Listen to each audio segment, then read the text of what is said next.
Hello and welcome to Renting Ready. Today we are working on Unit 3, Living with Flatmates.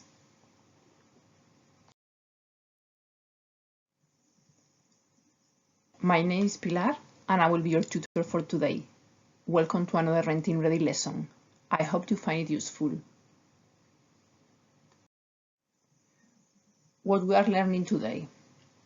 Today we're going to be talking about different types of shared accommodation, pros and cons of shared accommodation, common problems, what to do if there is a problem with someone you share your accommodation with. We are going to list house rules which are important to you. We are going to list different ways of paying bills when you are in a shared property. And finally, we're going to talk about things to think about when you share with other people. Before we start, please take a pen and some paper in case you want to make some notes.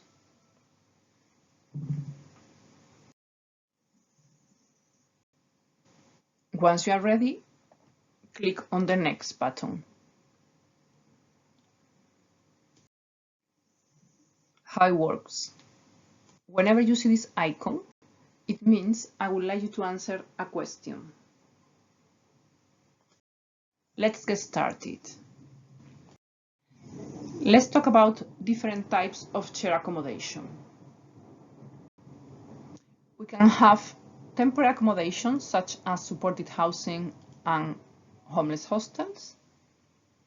Here you will have a room and you will have to share other facilities in the building like kitchen, living room, showers and toilets. And then we have more settled accommodation.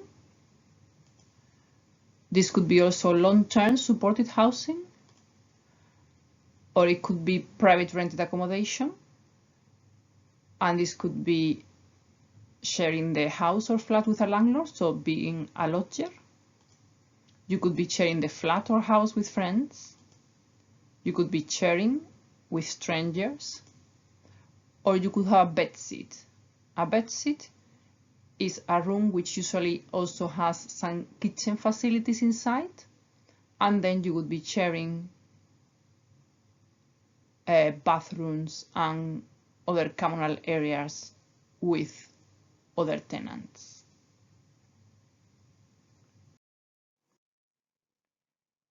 Let's talk about the benefits of sharing. What kind of things can be positive and beneficial about living in a shared house or flat? Spend a few minutes writing down your ideas, and then we can compare.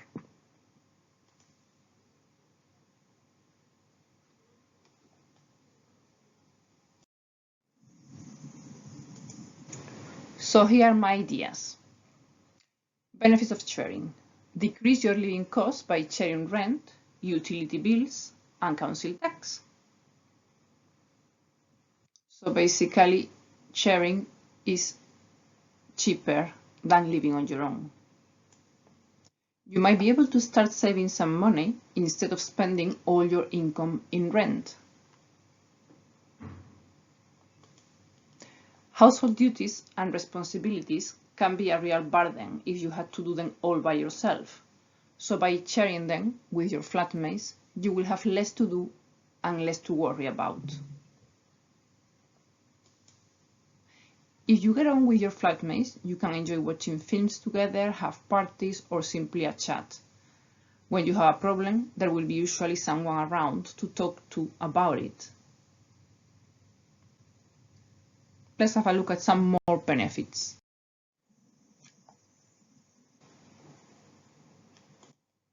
It is an opportunity to make friends and meet new people, both with your flatmates and with friends of your flatmates that might be introduced to you. If you feel unwell or an emergency comes up, there might be someone there to help you. Renting a room instead of a whole property gives you some more flexibility. Often, you just need to find someone to replace you if you want to move out, although this must be with the agreement of the landlord. It may be reassuring to know that you will be safe with other people in the house.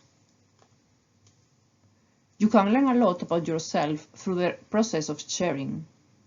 This will be useful in other aspects of your life, for example, your relationships at work and with your family and friends. Let's have a look now at some of the cons of sharing.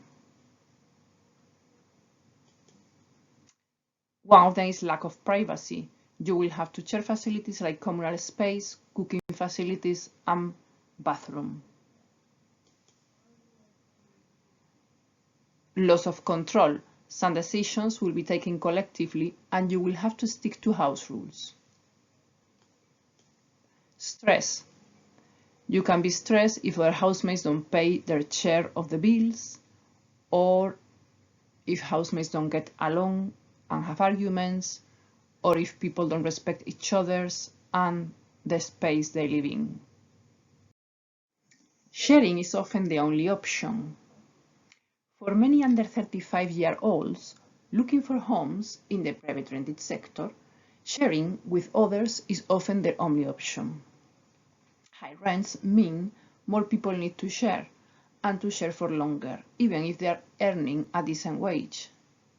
For those young people claiming benefits, the shared accommodation rate, SAR, means that sharing is the only affordable option. The shared accommodation rate is the level of housing benefit for people aged 34 and under. Though sharing is often the only option, it can be a good one. As we saw before, tenants can increase their social network, acquire new independent living skills, and be better off each week as a result of cheaper rent and shared utility costs in shared housing. Let's look at the legal stuff. If you share your accommodation with other people, you will probably have either a joint tenancy, a separate tenancy, or an excluded license agreement. Do you remember the differences between those three types of agreements? We looked at those in a previous presentation. Spend a few minutes writing down your ideas, and then click on Next.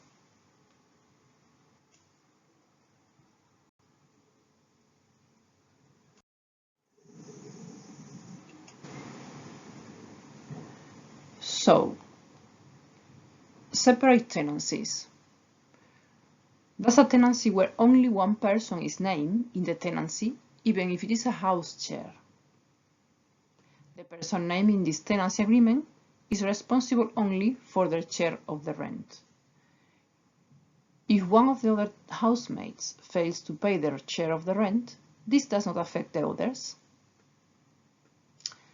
Now let's look at the joint tenancy. A joint tenancy is when more than one person are named in the tenancy agreement. All the named people are jointly responsible for the tenancy. This means you could be responsible if another named person does not pay their share of the rent. And finally, excluded license agreement. This is when you do not have exclusive use of a property and have little rights as an occupier. You can be asked to leave with reasonable notice. The landlord does not need to provide a reason. Examples of where this is used: when you live with your landlord as a lodger, some hostels, supported housing, and student accommodation. So make sure that before you sign your agreement, you know what kind of agreement it is, as this is really important. House in multiple occupation, HMO. This is another legal aspect of sharing. When 3 or more people who do not belong to the same household share a flat or house, this is legally called an HMO, house in multiple occupation. Why is this relevant? HMOs are covered by additional legislation to ensure they are safe, and the landlord must apply for an HMO license from the council. So if you are moving into an HMO, make sure the landlord has the right license. Let's look now at common problems in shared accommodation. What do you think are the most common problems that might arise when you share a flat with others? Spend a few minutes writing your ideas down, and then click on the next button.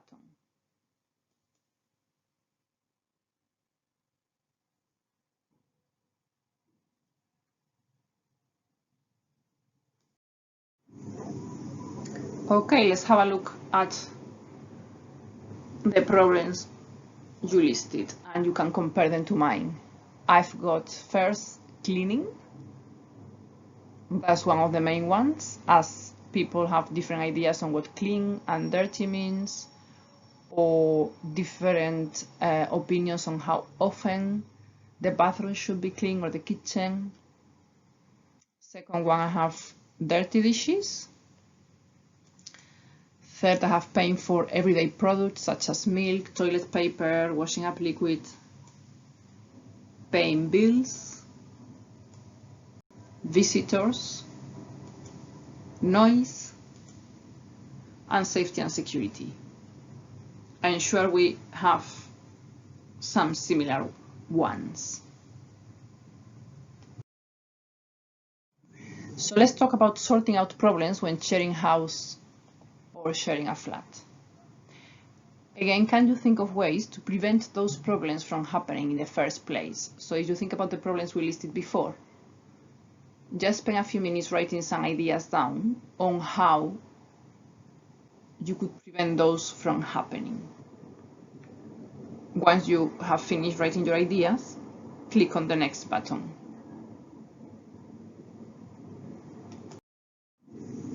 Okay, so here are some suggestions.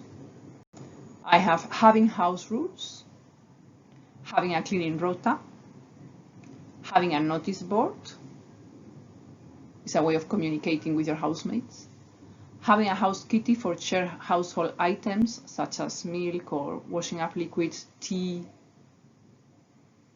You can also share a meal or watch a movie with your housemates, so you will get to know them better and it will be easier to communicate with them when there is a problem. And having regular meetings.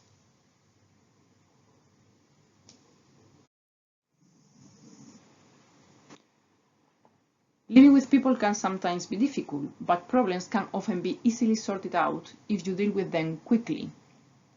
A small issue like someone leaving dirty dishes in the sink can become a big problem if it's not dealt with.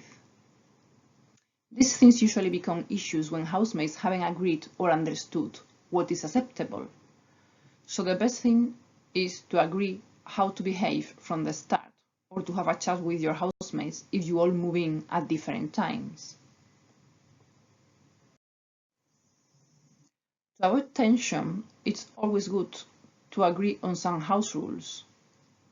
When agreeing these house rules, it is important to remember that everyone is different, with different outlooks and different expectations. If you are moving into a house where other people already live, ask them what the house rules are. This also helps to show that you want to fit in. Let's have a look at house rules. Imagine you are about to talk to your flatmates about setting up a few rules to make the place comfortable to live in for everyone. What would be the most important rules for you? Can you think of at least 3 rules that would be important to you? Spend a few minutes writing down your ideas and then click on the next button.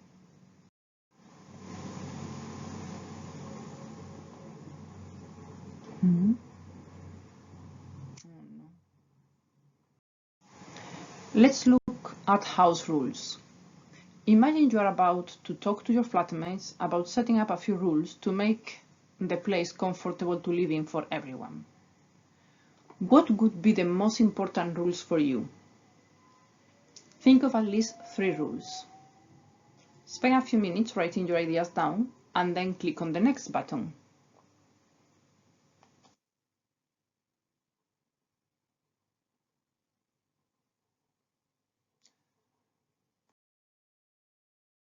Now let's compare your notes with mine. Here are some examples. Cleaning of communal areas to be done weekly. Have a cleaning rota. This is to be done straight away after eating so everyone can come to a clean and tidy kitchen to cook or eat. Have a kitty to pay for shared items like toilet roll, cleaning products, washing up liquid. Everyone can put £2 per week in the kitty. Let others know if you plan to have friends over. No noise after 10 p.m. unless agreed. Never enter other people's rooms without their permission. So these are some suggested rules, but there can be any other rules as well. I'm sure some of them are similar to the ones you wrote down. So to recap, to minimize problems in shared accommodation, it can be useful to agree on who is responsible for cleaning and when, agree when the dishes should be done, agree when and for how long it is okay to have visitors, agree how to pay for shared household items, agree on what noise levels are acceptable and when. A notice board in a central place can be handy to keep your agreed house rules and to leave messages. It can be a good way of communication if people are not at home at the same time. How to solve problems with housemates? Communication. If someone in the house is creating a problem or has upset you, talking to them about it might be the best solution. You could have an initial friendly chat to explain what you are upset about, and this might resolve the situation. If that doesn't help, then a house meeting might be the place to bring the problem up. It is better to explain how someone's actions make you feel rather than accusing them of behaving badly. This will make things easier. If a person is creating very serious problems for the rest of the house, you might want to ask the landlord for advice. Now let's talk about paying bills in shared accommodation. Sometimes all bills are included in your rent. This is ideal because it will save you time and headaches. However, this is not always the case, and sometimes you and your housemates might be responsible for paying some or all of the house bills: gas and electricity, water, internet connection, TV license, council tax. Paying bills can sometimes lead to arguments among housemates. Whatever the disagreements, it is important to remember that 1. Unpaid bills do not go away, and 2. Council tax departments and utility companies go after people named on the bill even after they have moved out from a house. These are some of the ways in which bills can be paid when you are in shared accommodation. The landlord charges each tenant a flat fee and pays the bills. That's the easiest way. However, if the landlord is not prepared to do that, there are other ways. Everyone's names on all the bills. It is important to note that many utility companies refuse to do this. You can have different bills in different housemates' names, so each person will be responsible for 1 or 2 bills. You can have a joint account. However, it is important to bear in mind that this is not easy to set up and that most banks do not accept more than 2 or a maximum of 3 names on a joint account. Prepayment meters. This is only for gas and electricity. Having a house kitty.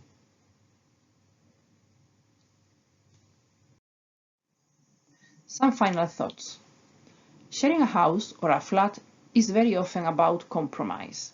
So when thinking about moving into a house already occupied by other people, think about things that are important to you and those things that don't matter so much. Knowing what matters and how you like to behave when sharing a house will help you ask the right questions and check out your possible flatmates more easily. So think about those before going to view the place. Will you and your flatmates have similar likes and dislikes? You don't have to have the same interests as other people in the house, but you do need to get along. So if you like to play the drums every day, it wouldn't be a good idea to share with people who like to live quietly. Do you like to be tidy or untidy? If you are very tidy or very untidy, it might be really annoying living with people who are your complete opposite. Take a good look around when you visit the house or flat so you can see if it is a tidy or untidy place. How much peace and quiet do you need? Do you need a quiet place to study in the evening? Do you mind if your housemate comes into your room for a chat? Are you an early bird or a night owl? Are you someone who likes to get up early, or are you someone who likes to stay up late? If you are an early riser because of work, or that's what you like to do, then you probably won't like living with people who like to stay up late. Do you work late shifts yourself? How do you feel about smoking? Are you a smoker? If the others in the house don't smoke, do you mind going outside to smoke? Would you clear away the cigarette butts or empty the ashtrays? If you are a non-smoker, would you live with people who smoke?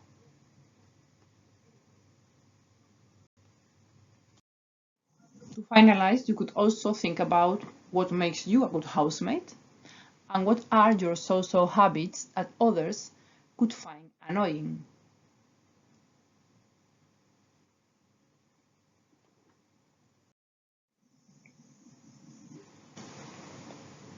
So as we have seen, house sharing can be a positive experience. So if the only reason why you are considering sharing is affordability, try to think of all the other potential benefits of sharing and make the most of it. Later on, you might be able to afford renting a property on your own. You might miss your flatmates. I hope you found today's topics useful. If you have any questions, contact your tutor at your Skylight Center. Thank you for your participation in today's Renting Ready lesson.